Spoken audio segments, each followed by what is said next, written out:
Alors Sylvie Pellafiné, la première question est simple. Jean-Louis Borloo vous a-t-il donné son accord pour apparaître aux côtés d'Alain Carignon sur cette liste UMP-UDI? Bien sûr, et sans aucune ambiguïté. Je rappelle que Jean-Louis Borloo a eu l'occasion d'avoir Mathieu Chamussi au téléphone, qu'il a confirmé les investitures d'un certain nombre de représentants de l'UDI sur cette liste. Et donc c'est en connaissance de cause que nous avons la chance de pouvoir participer à ce nouveau challenge. C'est une chance d'être sur la même liste qu'Alain Carignon? Mais Alain Carignon, c'est 1 sur 59 noms. Voilà, donc moi je dis que c'est une chance pour ma part d'être en deuxième sur la liste de Mathieu. Alors cette liste portée par Mathieu Chamussi, beaucoup lui reprochent un problème principal, c'est le manque de leadership pour l'instant de Mathieu Chamussi justement. Qu'est-ce que vous répondez à cela? Est-ce que Mathieu Chamussi a vraiment un problème de leadership?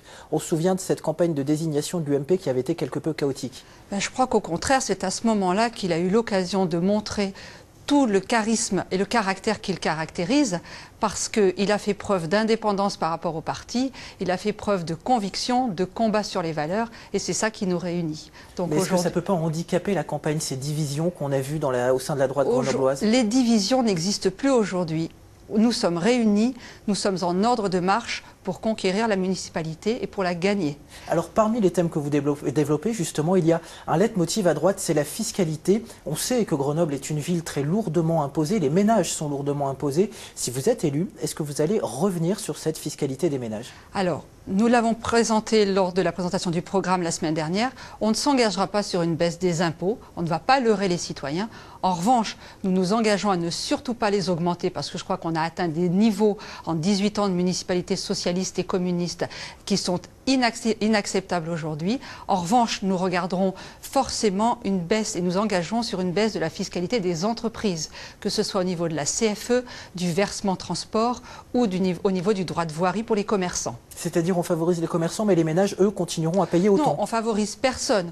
On s'engage surtout à ce qu'il y ait un rééquilibrage et que vraiment on arrête cette course en avant sur l'augmentation de la fiscalité locale. Vous le disiez tout à l'heure, Grenoble est la ville la plus endettée, la plus en avance sur le montant des impôts locaux. C'est devenu insupportable. Selon un récent classement du magazine Challenge. Précisément.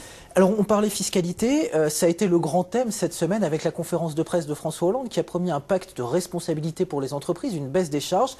Grenoble est une ville un peu à la pointe en matière de PME, notamment en PME de haute technologie. Est-ce que les mesures du président de la République peuvent favoriser la compétitivité des entreprises locales, vous qui étiez à la tête de la Confédération des petites et moyennes entreprises? Alors je ne suis pas à la tête, je ne suis qu'une collaboratrice simplement, mais tout ce qui va dans le sens d'une baisse des charges des entreprises va forcément dans le bon sens.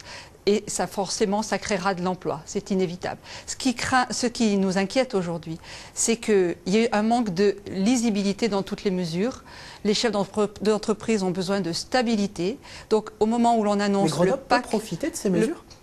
Forcément, ça profitera à toutes les entreprises et à Grenoble en particulier, qui est une ville dynamique en termes d'activité économique, même si elle n'atteint pas le niveau qu'elle devrait avoir, mais ça, ce serait long à développer.